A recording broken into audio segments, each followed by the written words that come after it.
E continuando as análises dos avanços científicos e espirituais, entre os séculos XIX e XX surgiram a psicologia, psiquiatria e psicanálise, para dar conta de estudar e explicar assuntos que emergiam sobre mediunidade e fenômenos extrafísicos, antes considerados bruxaria, feitiçaria e severamente condenados pela Igreja Católica.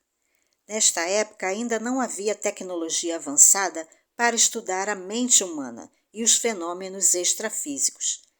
Então, utilizavam pesquisa de campo, estudo dos registros de povos antigos, método quantitativo e a filosofia, para estudar esses fenômenos da consciência.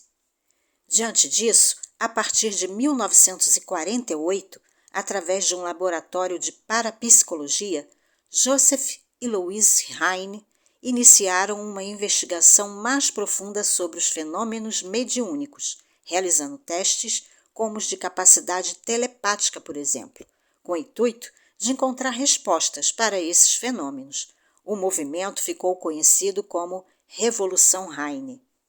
O casal Heine introduziu a denominação percepção extrasensorial para englobar tanto os fenômenos de clarividência quanto os de telepatia. Nas décadas de 60 e 70, vieram à tona livros com a temática de vida extraterrestre, tais como Eram os Deuses Astronautas, escrito em 1968 por Erich von Däniken, e Conexão Cósmica, uma perspectiva extraterrestre, por Carl Sagan, em 1976.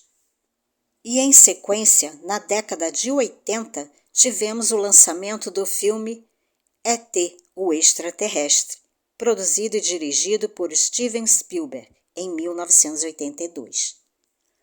Entre os anos 70 e 90, ocorreram várias aparições de OVNIs em várias partes do mundo, inclusive no Brasil.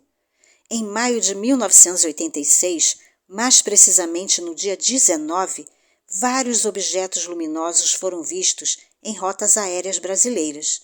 Foram vistos em São Paulo, Goiás, Rio de Janeiro e Paraná, e registrados pela Aeronáutica. Este acontecimento ficou conhecido como a Noite Oficial dos OVNIs. Porém, o maior avistamento coletivo registrado no Brasil ocorreu no Mato Grosso do Sul, em março de 1982, durante uma partida de futebol, com cerca de 24 mil torcedores testemunhando a aparição de um objeto estranho e luminoso que sobrevoou o gramado. Podemos observar que mudanças rápidas foram ocorrendo desde o surgimento da física quântica, no início do século XX. Novas tecnologias avançaram sem parar. As inovações e pesquisas na área da saúde e medicina proporcionaram um aumento significativo na expectativa de vida da população, que antes não passava dos 48 anos de idade, de acordo com informações do IBGE. Os meios de comunicação se expandiram com o surgimento da televisão e da internet, contribuindo de forma expressiva para a difusão das informações pelo mundo. Mediante as informações que chegavam de todas as partes do mundo, e não somente sobre medicina e saúde, mas também a respeito de espiritualidade e fenômenos anômalos. Entre os anos 60 e 80 foram abertos caminhos para o estudo de fenômenos metafísicos, estados alterados de consciência, sonhos lúcidos, reencarnação, experiências de quase-morte, dando início a uma nova forma de ver a ciência, o que podemos chamar de ciência espiritualizada ou fé racionalizada. E para entender como funcionam esses fenômenos, nos anos 90, que é considerada a década do cérebro, com o avanço tecnológico, foi possível estudar o cérebro em tempo real, através de tecnologias como ressonância magnética, eletrocefalograma, tomografia computadorizada, dando um grande salto no conhecimento. E como a ciência explica atualmente a experiência de quase-morte e a reencarnação? O termo EQM, experiência de quase-morte, foi apresentado pela primeira vez em 1975 pelo psiquiatra, filósofo e parapsicólogo Raymond Moody, o qual catalogou 150 casos de pessoas que relataram ter passado por experiências de quase-morte, o que resultou no livro A Vida Depois da Vida.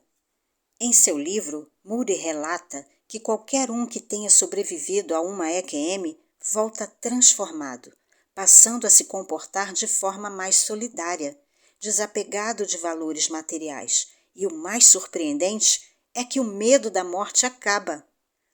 Segundo uma pesquisa feita pelo Instituto Gallup dos Estados Unidos em 1982 sobre a ocorrência de EQMs, aproximadamente 8 milhões de pessoas teriam passado pela experiência de quase-morte. A pesquisa eliminou a possibilidade de se tratar de um fenômeno localizado em somente um estrato social, pois os entrevistados eram de formação cultural e religiosa variada, além de estarem com a saúde mental em ordem, o que também descarta a hipótese de delírio ou loucura. Nos relatos, as pessoas descreveram detalhes muito semelhantes. Elas diziam que tinham um sentimento indescritível de acolhimento, paz e serenidade, uma sensação de desprendimento do corpo físico, sensação de viajar por um túnel, onde ao final podia-se ver uma luz. Durante a experiência, não sentiam dores. Eles tinham recordação vívida dos fatos da vida, como uma retrospectiva. Alguns dos relatos incluíam encontros com parentes ou amigos já falecidos. E, independente da religião, muitos relataram o encontro com um ser iluminado e acolhedor. A ciência também tem trabalhado com temas a respeito da reencarnação, a ciência da vida após a morte. O professor titular de psiquiatria da Faculdade de Medicina da Universidade Federal de Juiz de Fora, Alexander Moreira Almeida, juntamente com Humberto Coelho e Mariana Costa, abordam o tema da consciência humana após a morte sob o ponto de vista científico, no livro Science of Life After Death.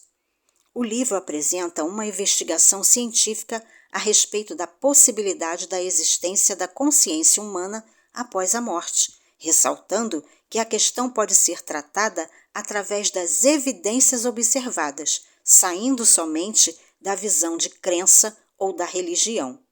Nesta obra, são abordadas 3 tipos de evidências: as experiências de quase-morte, pessoas que relatam lembranças de vidas passadas, até mesmo crianças, e as experiências mediúnicas.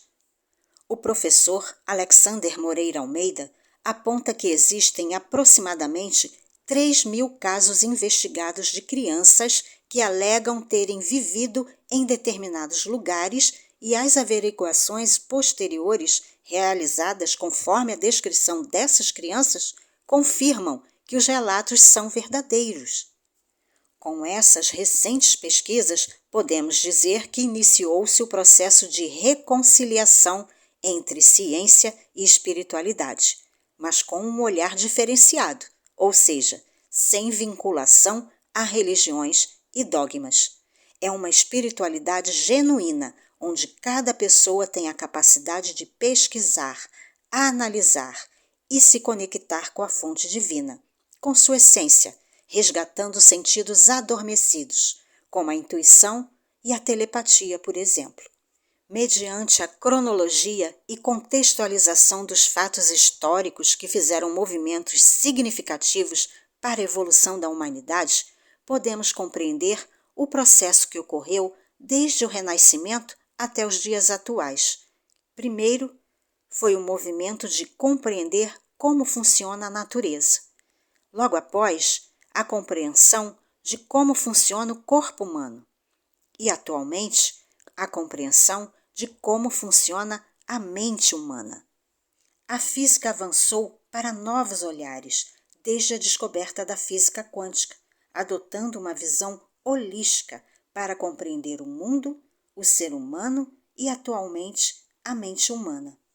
A partir de então, os físicos se dividiram em grupos, Os materialistas continuaram seu percurso de acordo com o status quo, e outro grupo, o dos físicos quânticos, procurou se aprofundar ainda mais nos estudos sobre o microcosmo, analisando o comportamento das partículas subatômicas e alguns conceitos como entrelaçamento quântico e tunelamento quântico, fazendo um paralelo com fenômenos metafísicos.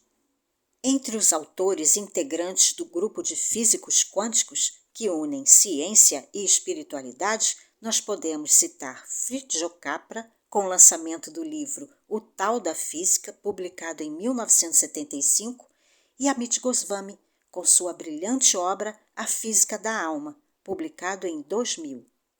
É importante ressaltar que, embora o avanço tecnológico e as novas descobertas tenham sido muito úteis para o desenvolvimento da humanidade, a capacidade de destruição se ampliou muito, pois esses novos conhecimentos também foram utilizados para interesses obscuros, como criação de armas cada vez mais letais, além da poluição e devastação do meio ambiente.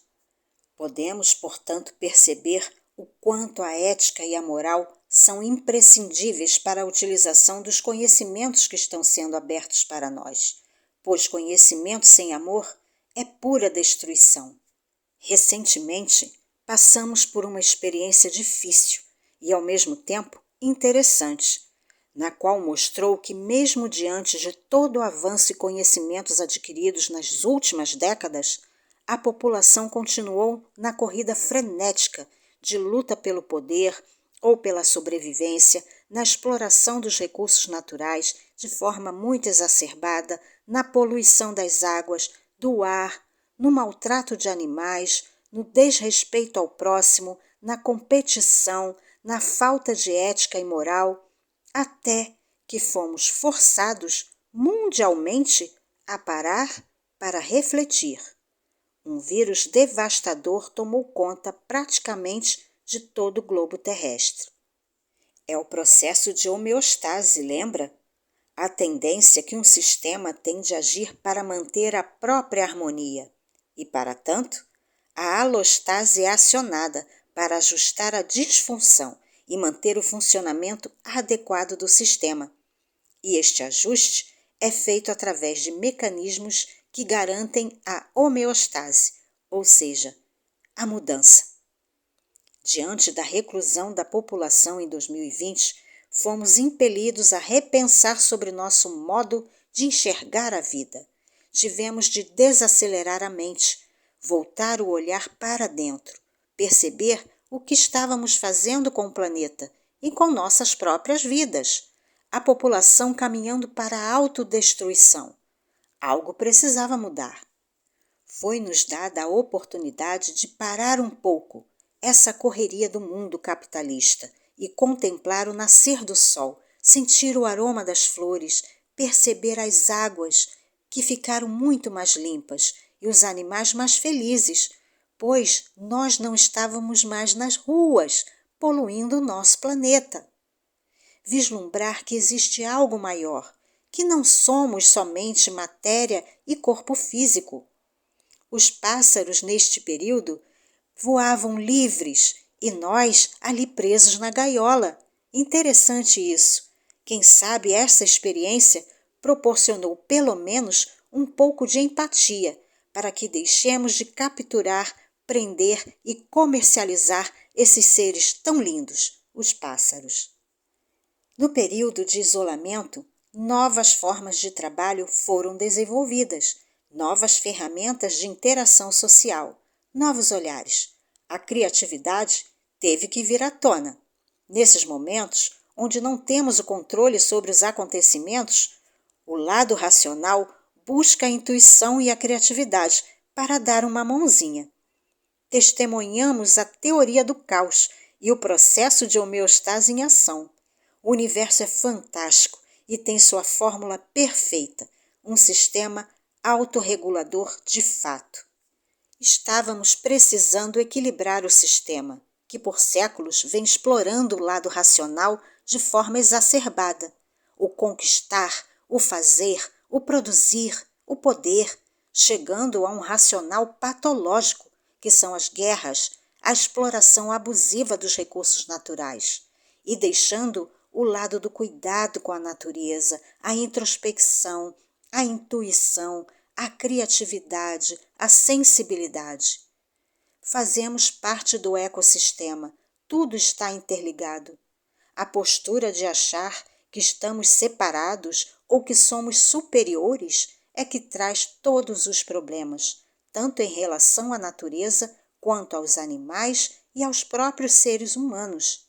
Nossas atitudes afetam todo o sistema, assim como somos afetados. É necessário compreender que todos os movimentos ocorridos séculos atrás foram importantes para incentivar o raciocínio, a criticidade, a evolução da mente humana, assim como para sair da escravidão e submissão.